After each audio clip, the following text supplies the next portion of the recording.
Bonjour, je reçois aujourd'hui Stéphane Grassi de l'association AJC Marseille et qui va devenir Saint-Cloud, on va en parler plus tard, pour parler d'insertion et pour parler de handicap. Bonjour Stéphane. Bonjour Jacques, merci beaucoup de votre invitation. Alors, parlez-nous de AJC Marseille et comment vous travaillez avec des personnes en situation de handicap et comment on arrive avec, par le biais du sport, arriver à insérer les gens dans le milieu dit commun. Le sport aujourd'hui, je fais juste une petite parenthèse sur le sport, et qui est quelque chose qui est vraiment très porteur et très dirigé en fait vers la population. Tout le monde connaît l'association sportive, l'association sportive, et ça nous permet à nous d'avoir en fait ce premier point d'ancrage et de pouvoir amener les personnes en situation particulière ou handicap vers le milieu ordinaire. On se sert de ce produit-là, nous ce qu'on appelle terreau en fait, pour pouvoir cultiver quelque chose et les amener en fait vers le milieu ordinaire. Alors la spécificité, c'est que dans votre activité, vous ne différenciez pas les gens qui sont en situation de handicap et ceux qui ne le sont pas.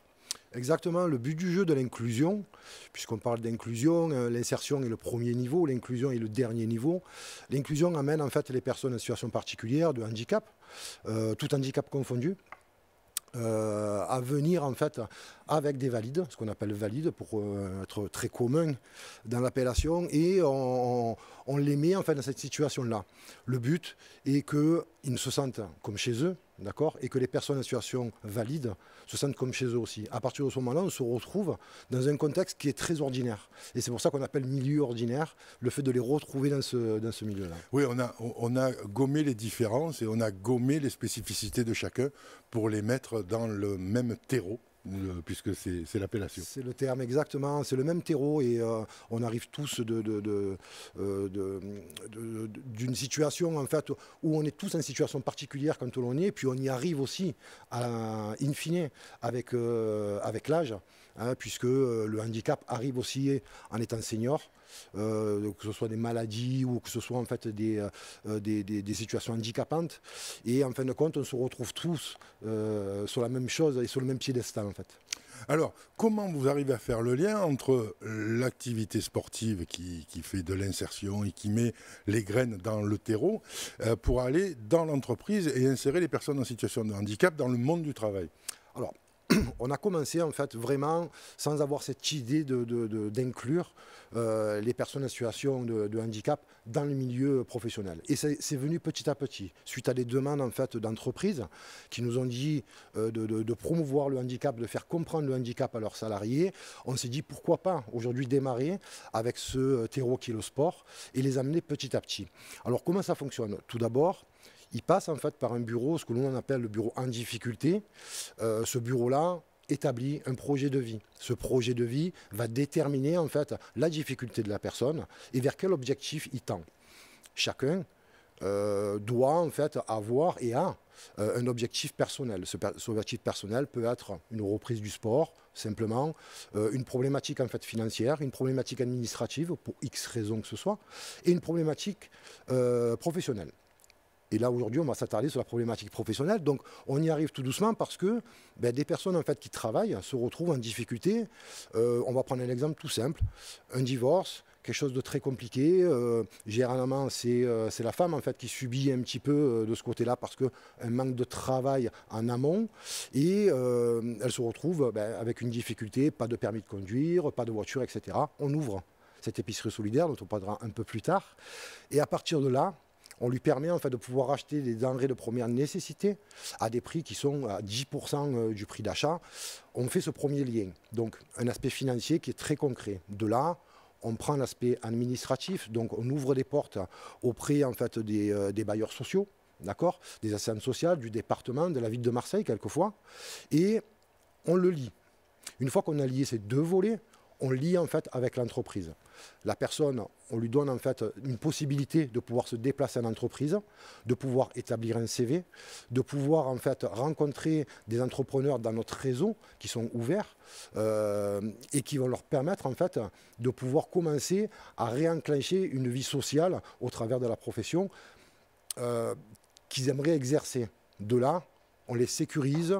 On les rend beaucoup plus autonomes, on les rend beaucoup plus sûrs d'eux au travers du sport, que peut amener en fait des sports de combat ou des activités autres comme du self-défense par exemple, qui va amener une réelle en fait, opportunité psychologique. Hein. D'accord, c'est vraiment très très psychologique de se rassurer auprès en fait d'une personne qui va les embaucher en fait, hein, ou lors d'un entretien. Alors, vos contacts dans l'entreprise, c'est, j'imagine, les directions d'entreprise, les directions des ressources humaines, mais est-ce que vous avez aussi des contacts avec les représentations du personnel? Alors, évidemment, les représentations du personnel sont une des premières lignes. On a en premier lieu le dirigeant, qui a en fait une politique interne dirigée vers l'inclusion du handicap. À partir de ce moment-là, on va éviter en fait toutes les problématiques et toutes les synthèses que l'on peut avoir au point de vue financier, puisque nous on parle que de l'humain. Donc on ne rentre pas dans ce contexte financier. Et on a une deuxième ligne en fait, les RH. Les RH, eux, nous proposent en fait des postes, d'accord, généralement qui ont été étudiés avec le dirigeant. Et on arrive en fait aux personnes qui les encadrent, d'accord, ou qui peuvent les encadrer dans l'entreprise en termes de soutien. Et c'est là que l'on arrive en fait à ces personnes qui peuvent aussi, au travers de leur démarche personnelle ou de leur envie, amener en fait et encadrer la personne qui va pouvoir rentrer dans leur société.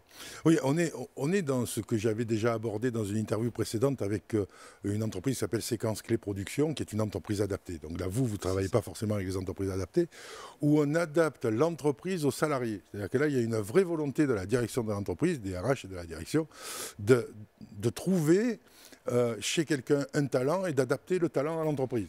Exactement, exactement. Donc oui, les entreprises adaptées, on ne travaille pas directement avec eux, on est en relation en fait avec eux pour pouvoir leur donner une possibilité de retrouver en fait des CV. Il faut savoir que le milieu du handicap est très fermé, d'accord. Il a été fermé après la guerre parce qu'il y a un fonctionnement français qui veut qu'il s'ouvre petit à petit vers l'inclusion. Et c'est très très intéressant pour nous de continuer cette démarche. On met notre petite pierre en fait, si on peut le dire comme ça.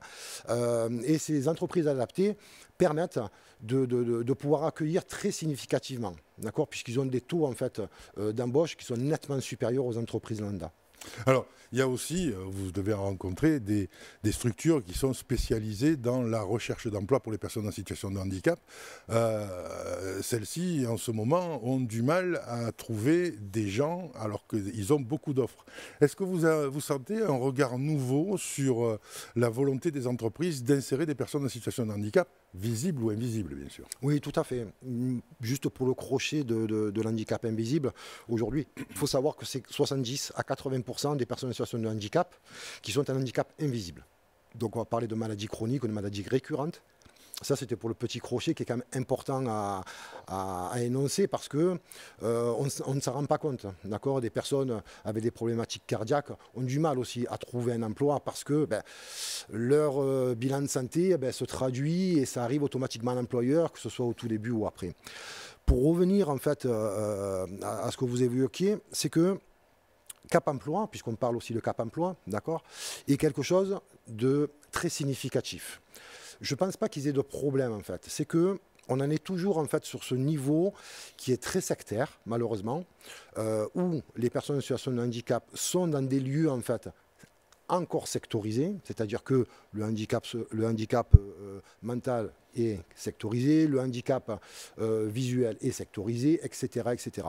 Et eux doivent aller piocher en fait là-dedans. Il y a quand même quelque chose de très restreint en termes de communication sur les deux, parce qu'il y a aussi à l'intérieur de ces établissements spécialisés des activités et ils les créent en premier lieu. Donc il y a très peu de personnes en fait qui proposent de CV à Cap Emploi pour pouvoir les mettre en fait sur le marché et je pense qu'aujourd'hui c'est la plus grosse difficulté.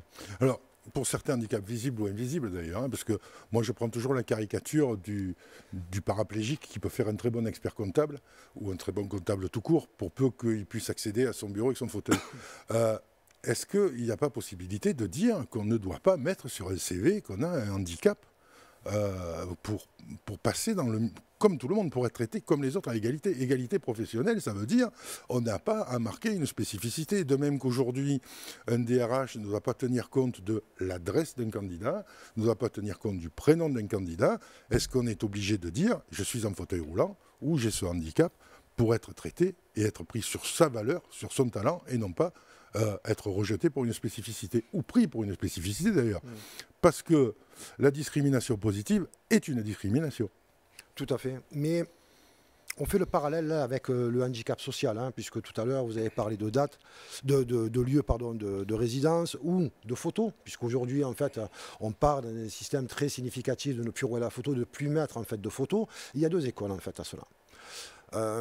Aujourd'hui, est-ce que le handicap doit être mis en avant, d'accord, parce que il y a des bénéfices pour les sociétés et des réductions au niveau de l'embauche, d'accord, et les personnes en situation de handicap où les personnes qui les conseillent ne savent pas trop sur quel pied danser. Je ne peux pas donner mon avis personnel là-dessus, je vais juste donner quelque chose de très expérimental, c'est qu'on préfère aujourd'hui mettre en avant le handicap et dire qu'il y a ce handicap. Pourquoi? Parce que l'entreprise va pouvoir adapter tout de suite, en fait, lors de son imaginaire d'embauche, le lieu de travail, d'accord, et la possible, en fait, la possible embauche. Je pense vraiment, par expérience aujourd'hui, qu'il vaut mieux en fait afficher ce genre de choses plutôt que de l'occulter. Parce qu'à un moment, ça va ressortir. On ne peut pas occulter, par exemple, une personne qui est paraplégique. Quand on va la voir arriver, il suffit que l'ascenseur n'est pas adapté, les couloirs ne sont pas adaptés, les portes ne sont pas adaptées, et on se retrouve dans une problématique. Et là, on va nous dire, ben, vous nous avez menti. Il y a vraiment deux écoles à ça. Je préfère vraiment l'ouverture et la transparence. Alors, je vous renverrai, Stéphane, une interview à une mise en ligne récemment sur accueillir une personne en situation de handicap n'est pas forcément très compliqué, que j'avais réalisé avec Anne Balthazar, qui était à l'époque à la présidence de la GFIP, qui vous expliquera comment ça marche et tous les organismes, etc. Merci Stéphane d'être venu. Ben, je vous remercie. Et puis, merci pour le travail que vous faites pour permettre à des personnes en situation de handicap de pouvoir vivre normalement, comme tout le monde, avec cette égalité professionnelle que tout le monde appellerait de ses voeux, au moins sur le papier.